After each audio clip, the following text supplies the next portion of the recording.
पड़ोसी देश नेपाल में क्या हो रहा है? आखिर क्यों नेपाली सेना अलर्ट पर है? राजशाही बनाम लोकतंत्र की इस लड़ाई में जनता सरकार को आखिर क्यों अल्टीमेटम दे रही है? क्या वहां गृह युद्ध जैसे हालात हैं? और क्या नेपाल में राजशाही की वापसी हो सकती है? नेपाल में संविधान में क्या इसका जिक्र है?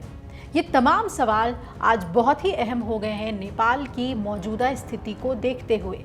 तो आइए इन्हीं सवालों के जवाब ढूंढने की कोशिश करते हैं इस रिपोर्ट में। दरअसल शुक्रवार को नेपाल में जबरदस्त विरोध प्रदर्शन देखने को मिला था और काठमांडू चारों तरफ से हिंसा की आग में जलता हुआ दिखा। वहीं प्रजातंत्र समर्थक भी प्रदर्शन करने में जुट गए।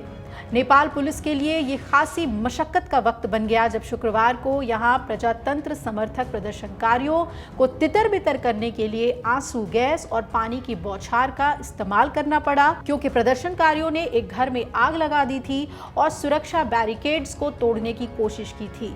काठमांडू के कुछ हिस्सों में तो कर्फ्यू भी लगाना पड़ गया। वहीं भारत के विदेश सचिव से इस मामले में सवाल पूछा गया कि भारत का इस पर क्या रुख है, क्या कोई प्रतिक्रिया है, तो विदेश सचिव विक्रम मिस्री ने कहा कि ये एक देश का आंतरिक मसला है और हम इस पर टिप्पणी नहीं कर सकते। पुलिस ने स्थिति बेकाबू होने पर टिंकुने इलाके में हवाई फायरिंग भी की और वहां हजारों राजतंत्र समर्थक यानी राजा के राज के समर्थक राजा आओ देश बचाओ के नारे लगा रहे थे।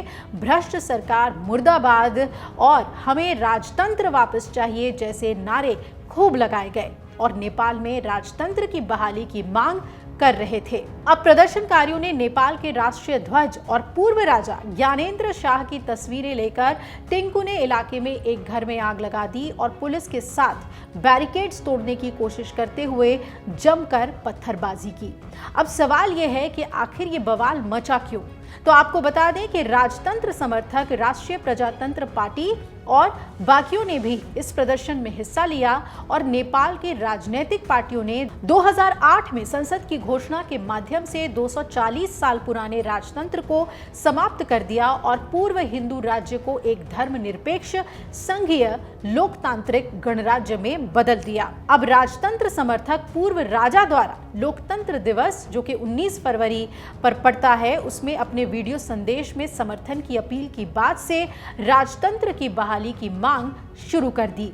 अब अगर हम जरा इतिहास को देखें तो नेपाल में 240 सालों तक शाह वंश का शासन रहा और नेपाल के राजा वीरेंद्र वीर विक्रम शाह और परिवार के 8 लोगों की हत्या के बाद ज्ञानेन्द्र शाह को नेपाल का राजा बनाया गया था।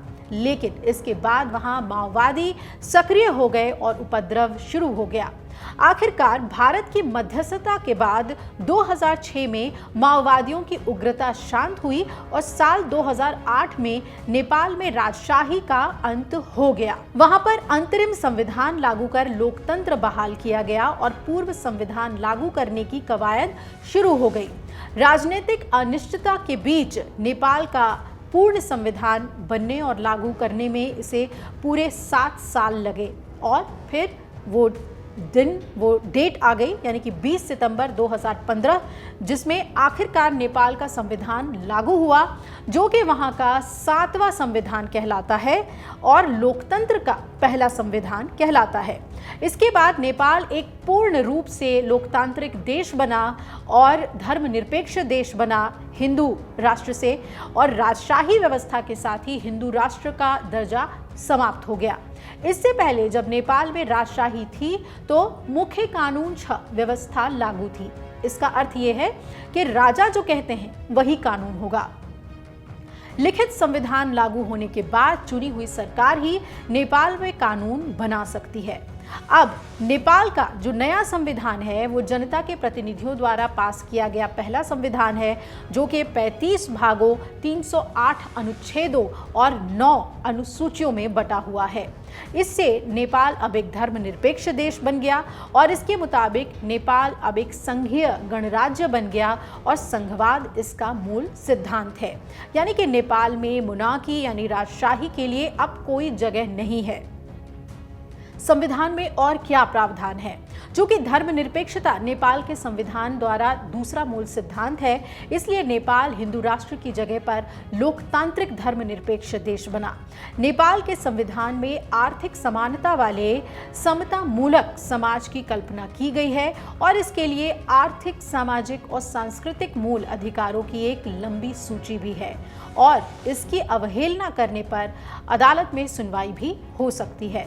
संविधान के मुताबिक नेपाल में अब संसदीय सरकार है और नेपाल के शासन में हर नागरिक की बराबरी की भागीदारी है। बहुदलीय लोकतांत्रिक प्रणाली, वोट देने का अधिकार, मानवाधिकार, प्रेस की आज़ादी और कानून आधारित समाजवाद की बात नेपाल के संविधान के प्रस्ताव में ही कही गई है।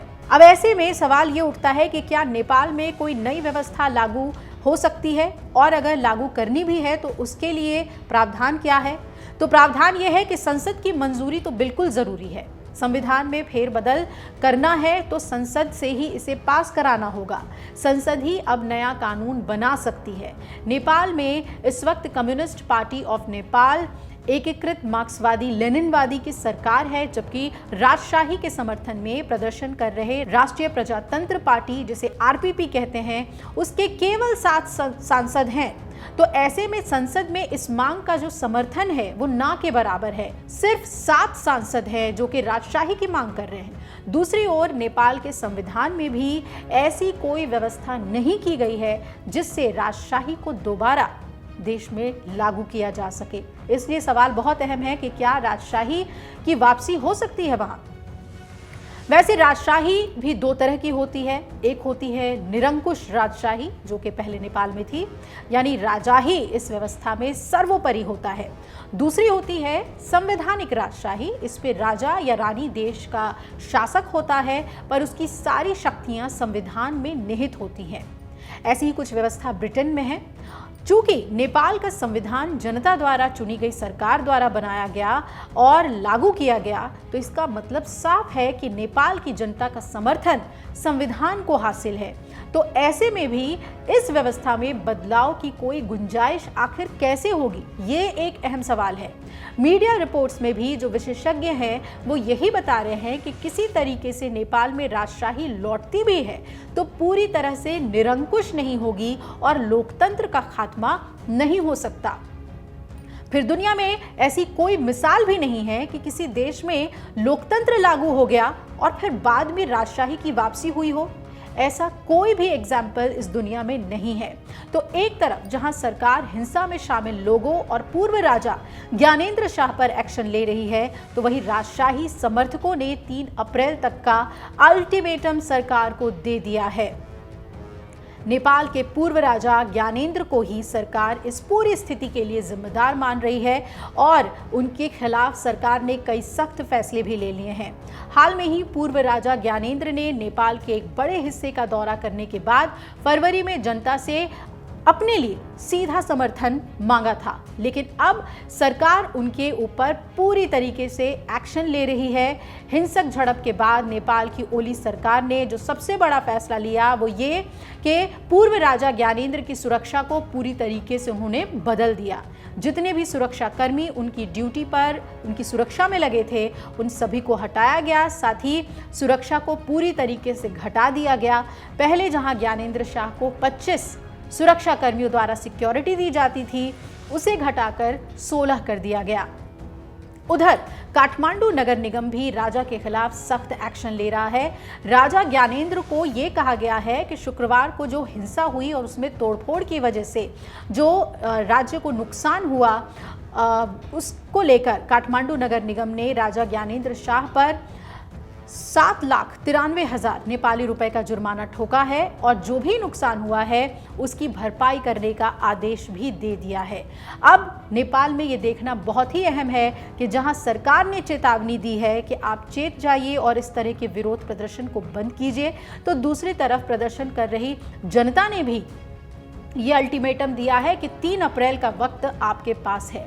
तो सवाल ये कि क्या नेपाल में गृह युद्ध छिड़ जाएगा 3 अप्रैल के बाद, और एक दूसरे को अल्टीमेटम दे रहे जो पक्ष हैं वो क्या फैसला लेंगे, दोनों के बीच क्या कोई बातचीत की संभावना भी हो सकती है, और सबसे बड़ी बात जो राजशाही की मांग की जा रही है, क्या वो नेपाल की जनता की आवाज़ है या फिर एक बड़ी साजिश के तहत इस आवाज़ को उठाया जा रहा है जिसमें आम जनता का नुकसान हो रहा है, नेपाल का नुकसान हो रहा है। ये समझना बहुत ही महत्वपूर्ण है। अगर आप ये वीडियो YouTube पर देख रहे हैं तो हमारे चैनल को सब्सक्राइब कर बेल आइकन दबाएं, और Facebook पर देख रहे हैं तो हमारे पेज को लाइक करें।